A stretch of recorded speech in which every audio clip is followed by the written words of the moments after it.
И ловец съм, и рибар съм, и ловец съм, и рибар съм.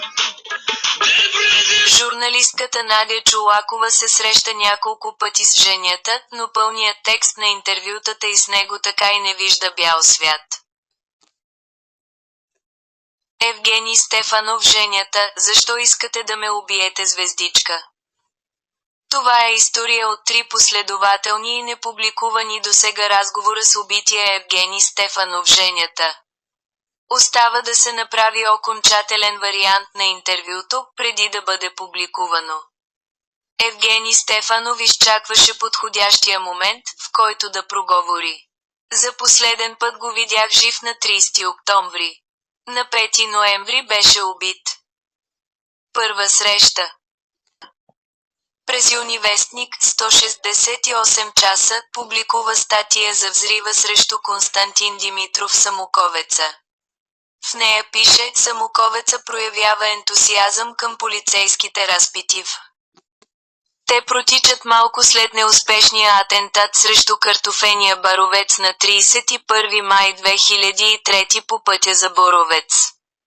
Самоковеца обещава, че ще бъде главен помощник на разследването и охотно коментира взрива пред Ченгета. Зад атентата срещу мен стоят Пехливанов, Женята и бивша Барета. Идеологът на цялата работа с Женята. На времето той беше дясна ръка на Поли Пантев. От тук нататък да си берат жътвата. Като сееш вятър, жънеш буря, изяснява ситуацията Самоковеца. Близо месец след публикацията се запознавам с Евгений Стефанов. Срещата е инициирана от него.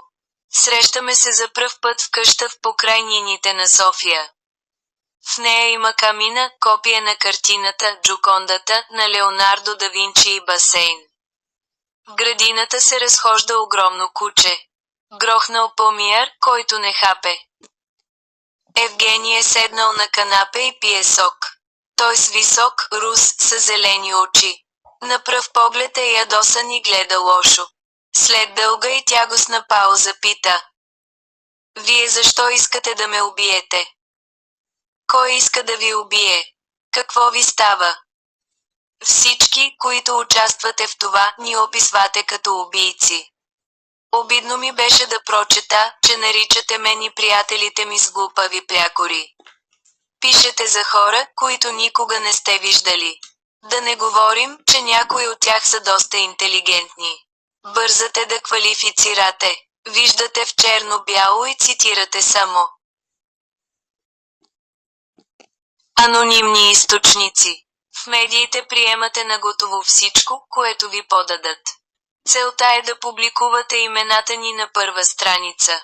Готови сте на всичко, за да си направите сензацията.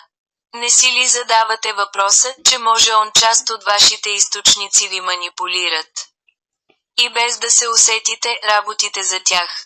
Няма проблем. Пишете си каквото си искате. Извинете, но аз не ви познавам.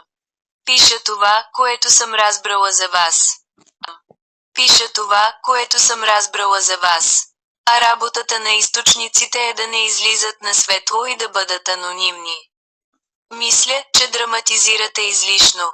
Освен това нито аз, нито колегите искаме да сте мъртъв вие или който и да било друг. Втората среща е през лятото. Разговорът се провежда в китайски ресторант до фитнеса на Ситняково. Женята вече не ме фиксира свирепо. Усмихва се. Без шофьор и охрана. Тоест, Мицубиши Паджеро. Вратата се отваря адски трудно. Бронирана е, обяснява Евгений Стефанов и уточнява, на времето и Поли Пантев се возил в тази кола. Уговаряме се за интервю. Разбираме се да го публикуваме някой ден, но не след дълго. Приближава се собственичката на заведението и се усмихва. Евгений обяснява место нея. Тези хора имаха страхотни проблеми. Щяха да ги смачкат, но им помогнах. Знаете ли на колко хора съм подал ръка през последните години? Избиха страшно много мои приятели. И знаете ли какви свестни момчета? Не казвам, че бяха идеални, но не бяха изроди и чудовища. Посмъртно им се приписаха всички възможни престъпления, понеже вече не можеха да се защитят. Бог да го прости, Поли Пантев беше рядко интелигентно момче. Избитите Роберт Стефанов и Кузман Гуслеков също. Юлиан Витанов Зорката, когото застреляха в Радомир, ми беше като брат. Прекрасно момче. Отиде си млад и зелен. А знаете ли какво се случва с вдовиците на убитите? Почват да ги мародерстват за пари и да ги заплашват. И това го правят хора, които са били свързани с жертвите. Каква е истината за кражбата на 600 кила кокаин и за разстрела на най-близкия ви приятел Поли Пантев? Знам историята в най-големи подробности. Може би някой ден ще я разкажа. Човекът, който открадна кокаина, не е Поли, Бог да го прости. Знам кой е, жив и здрав е, не е от София и няма притеснения. Той е нагласил цялата работа. Уредил е уж да пази стоката, а всъщност тя се кашира и не стига до Европа. Истината е, че по-късно Поли Пантев прие цялата вина върху себе си пред колумбийците. Затова го убиха. А сръбската връзка? Няма пряка връзка. Баш колумбийци си го свитнаха. Ако става въпрос, и аз съм летял със самолет над Колумбия, но не за да крада кокаин. Защо мъжете във вашите среди винаги се смятат за невинни? Това не е вярно. Има наистина свестни и точни момчета, но всяко стадо си има мърша. Тук-таме се срещат и гадняри, които са отровили живота на толкова хора или са изнасилвали по такъв брутален начин, че не заслужават да живеят. В четвъртък, на 30 октомври 2003, се виждаме на оживено място в центъра на София. Женята е с приятел от Варна. Наоколо са 6 мъже в черно, явно охраната. Тя написа едни от най-гадните неща за нас, представяме Евгений Стефанов и се усмихва, сякаш нищо не е казал. Вярно ли е, че между вас и Константин Димитров Самоковеца, конфликтът е туширан? Няма такова напрежение от доста време. 100% някой има интерес да ни противопоставя. Постоянно се пише за нас. Така се манипулира общественото мнение. Първата фаза е вестниците да те направят известен. Нарочват те за престъпник. След това те убиват. Не знам кой манипулира нещата. Истината е, че ние сме никой, за да водим война и да преразпределяме територии. Ако някой от така наречените босове гръмне другия, се набутва със страшна сила. Веднага ще го ударят. Ние не делим нищо. Ние сме никой. Зад нас стоят други хора. Важни хора. Да се надяваме, че скоро в София няма да стават убийства. И аз се надявам. Наистина. Евгений се прекръства. Полуна шега, полуна сериозно. Откъде сте? Израснах в квартал Геомилев, тренирах мотокрос, а някога бях отличник. Приятели на Евгений казват, че в дните преди смъртта си живее като свободен човек. И се весели като за последно. 2 седмици след взрива срещу аптекарката Христомира Атанасова в центъра на София на 9 октомври 2002 полицаи и магистрати отварят банкова касета номер 435 в клон, Батенберг, на банка, Биохим. Вътре има монети и бижута за 4000 лъв, златни изделия за 3780 лъв, сребърни за 450 лъв, 11 пръстена и 3 златни коронки за зъби, 231 000 лъв. И 90 801 долара в брой или общо ценности за 413 000 лъв. Това е банковият сейф на семейството на Христомира. Отворен е в присъствието на бащата Живко Стефанов, който дава ключа си в трезора. Банкнотите са подредени в 19 дебели пачки, опаковани в бяла хартия и със странни надписи по тях «Валери Донев» и «Нови банкноти да не се пипат». Оперативните служби свързват убийството с жената дори и без да подозират. Студентски. Военен Данчо Колев, направил бомбата с GSM, с която е взривена аптекарката, е сглобил и адската машина, използвана срещу Бай Милев Кв. Изток. Спецслужбите засичат среща на приближен на женята с военния в студентски град. Като поръчител е подозиран и Мето Илиянски. Хипотезата «Женята Христомира» дори в престъпния свят има два различни варианта. Според първия бащата на Христомира, който е известен в научните среди химик, е замесен в афера с производство на амфетамини и е наказан заради некоректно отношение със смъртта на дъщеря си. Втората версия гласи, че атентатът е заради конкуренция в семейния бизнес на Живко Стефанов с аптеки. Покушението пък е поръчано от човек над женята. Самият Живко Стефанов винаги е отричал да се е занимавал с амфетамини и смята, че двете тротилови пресовки от по 400 грама са сложени по грешка под автомобила Рено 5 на дъщеря му. Това обаче звучи много неубедително, след като разследващите разкриват, че предател от столичната полиция, свързан с бандата, е проверявал дни преди атентата в компютърния масив на Катчи е малкият френски автомобил. Освен това далеч не за първи път служител на СДФР подпомага с информация групата около женята. Същият човек вади и снимката на Иван Стоянов Кубето от системата БДС, български. Документи за самоличност, за да... Вдовицата на покойния си каджия Евгений Стефанов женята изявява желание да заведе дело за 1 милион лева срещу физическия убиец на съпруга си. Почернената дама иска кръвнина от хърватския килър Робърт Матанич, който направи самопризнания, че е участвал в покушението срещу наследника на Поли Пантев. Почернената дама е ангажирала адвоката Илиян Василев да защитава интересите й. Юристи разкриват, че поне на този етап вдовицата на женята не може да заведе дело в България срещу хърватския убиец, а трябва да направи това в Сърбия.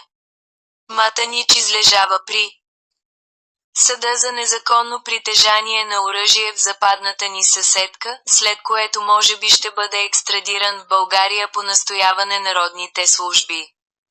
Следва да му бъде повдигнато официално обвинение от българските власти и едва тогава от семейството на жертвата на Робърт Матанич могат да искат кръвнина от него. След убийството на женята вдовицата му Ели не демонстрира висок жизнен стандарт за разлика от съпругите на повечето разстреляни андърграунд босове. Госпожата е обявила за продан къщата на Евгений Стефанов в столичния квартал Бояна. Месец и половина преди Евгений Стефанов да бъде убит, той купува за 400 хил. Лъв. Къщата на Красимир Маринов Маргина, в Бояна. Женята е придобил двуетажната сграда с басейн и огромен двор на Беловодски път и там живеят вдовицата и децата му. Според брокери реалната цена на сделката между големия Маргин и женята е била значително по-голяма, но стойността на продажбата умишлено е занижена за предданъчните.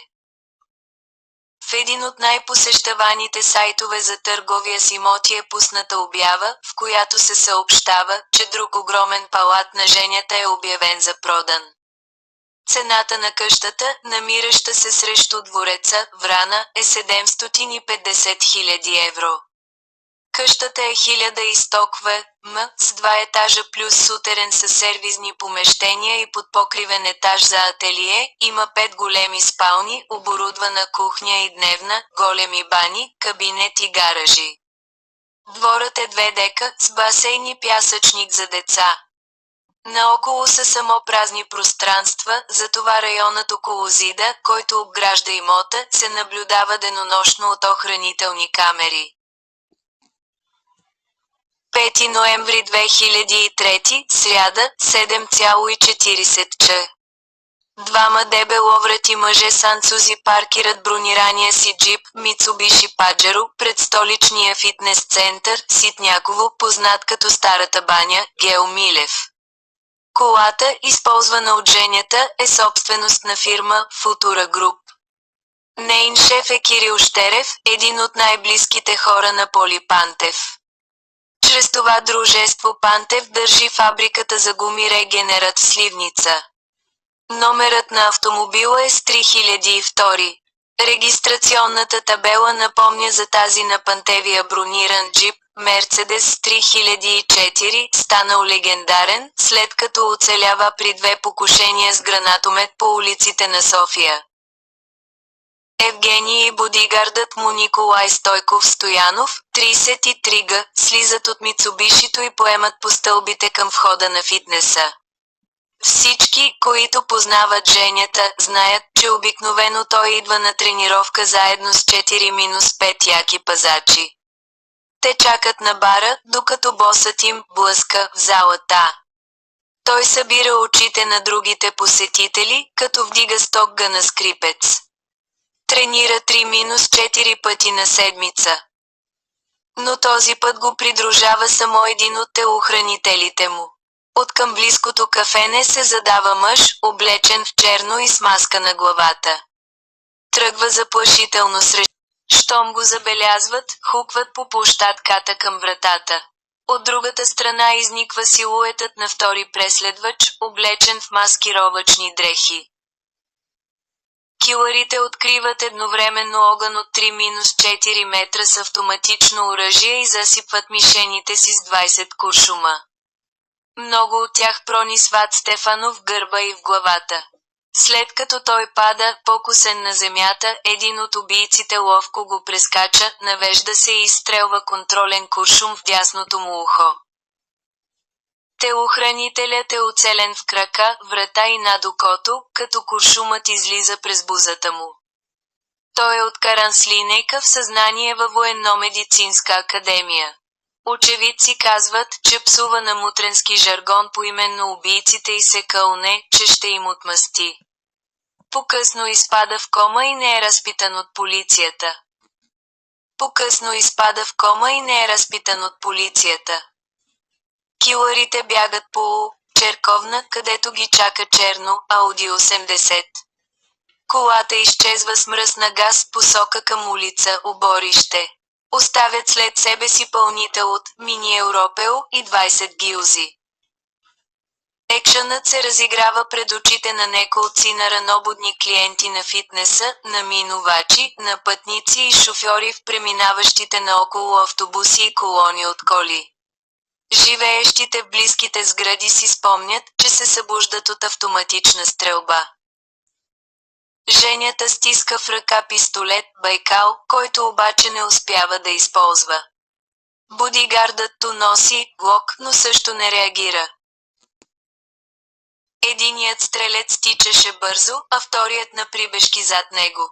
Веднага след убийството пред мен спря Рено с пернишка регистрация и отвътре излязоха 4 униформени полицаи. Казах им, натам. Натам избягаха, а те се мутаха 5 минути, преди да последват убийците, разказва очевидец.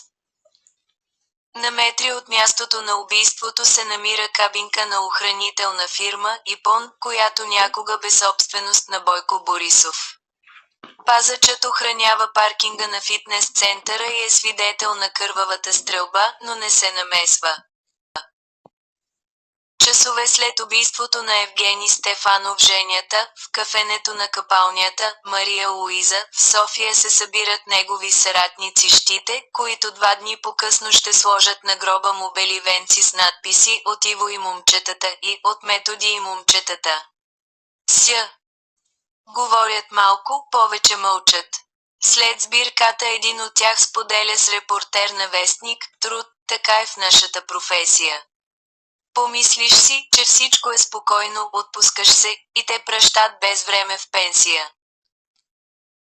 При проверка в ДАКС и става ясно, че първите си стъпки да прави чист бизнес Евгений започва чрез едноличната си фирма Ауди Евгений Стефанов, която е създадена през 1993, когато той е на 24 г. Предмет на дейност на фирмата с търговия на дребно с разнообразни стоки в неспециализирани магазини. 5 години по-късно, през 1998, Стефанов придобива 1/3 от дяловете в дружеството Capital Group, което се занимава с търговско посредничество. Включва се в търговията с газ през 2000, когато става собственик на 30% от Линкойл ООД, която е свързана с Litex Commerce на Гриша Ганчев. Година по-късно е регистрирана Екобул 2001 ООД, в която също е съдружник. Купува и 16% от акциите на българо-швейцарското дружество Здравноосигурителна компания България. В него 9% държи шефът на една от масонските ложи у нас Иван Ставрев. Женята също участва в сдружение Велика ложа на старите, свободни и приети зидари, което на практика означава, че е масон. Стефанов има и индиректни фирмени връзки с популярни лица като отец Камен Бараков, масоните Петър Горновски и Борислав Сарандев, футболният треньор Димитър Пенев, собственика на Чейнджа Бюра и бивш приятел на Иво Карамански и Жорж Ганчев Радослав Каратанчев. При живеженията е неудържимо привлечен и от политиката. Прави опит да влезе в нея, като на местните избори в столицата през 1999 се кандидатира за общински съветник от листата на Българския бизнес блок с разрешението на председателя на партията Жорж Ганчев. Една от основните цели в живота на женята е да стане много як, разказват негови познати. Въпреки че има възможности да спортува и в дома си, той предпочита да вдига щанги пред свидетели, които да се удивляват на възможностите му в залата. Той редовно помпа мускули във фитнес центъра на хотел Кемпин Скизографски. Заниманията му там продължават до 6 март 2003, когато след полицейска акция, наредена лично от главния секретар на МВР Бойко Борисов, е арестуван заедно с други посетители, като братя Пехливанови и Фатик. Причината е оплакване от гости на хотела, притеснени от тежко въоръжената охрана, с която той и приятелите му тренират. Жертвите на акцията твърдят пред медиите, че всичко е минало много културно и без резки движения и опровергават сведенията на полицията, че бизнесмените са силово били респектирани от органите на реда. От тогава женята предпочита фитнес центъра на Ситняково. Около 50 мъже, облечени в черно и с тъмни очила, идват на погребението на Евгений Стефанов женята. Сред тях са адвокатът Илиян Василев и един от братята Пехливанови. На този ден, точно в 12 часа, се роди, а сега го погребвам, ридаеше майката на убития. Той е погребан точно на рождения си ден 8 ноември. Любопитни граждани пък мръзнат на студа през църквата, Света София, но с интерес гледат едрите мъже в черно. Повечето от зяпачите дори не знаят за кого е опелото. Час преди погребението на женята на метри от Света София, пред паметника на незнайния войн цялото ръководство на МВР празнува 124 години от създаването на полицията. Вътрешният министър Георги Петканов, шефът на полицията ген. Васил Василев и шефовете в СДФР отказват коментар с мотива, че не искат да развалят празничното си настроение.